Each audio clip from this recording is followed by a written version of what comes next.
So I was asked to do a quick cost breakdown of this camera right here.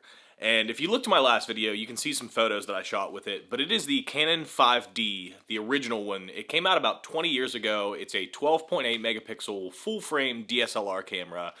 And back in its day, this thing was pretty much a professional level camera. So I personally bought this camera for $200. I got it off of Facebook Marketplace from a local photographer, well, semi-local photographer that used to run a studio. So along with the camera, I got some CF Express cards and an older, kind of junky, like 75 to 200 lens. I don't really use that. And then the lens that I shot all those photos with were actually the 50 millimeter 1.8 STM lens.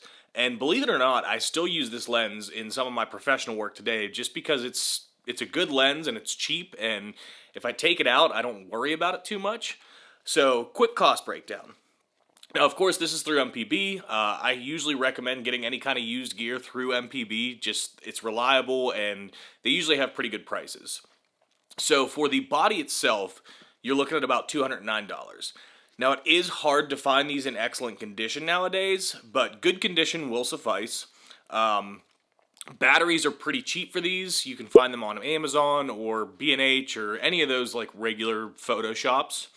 And then the lens you can get as low as $80, and you can buy these $125 brand new.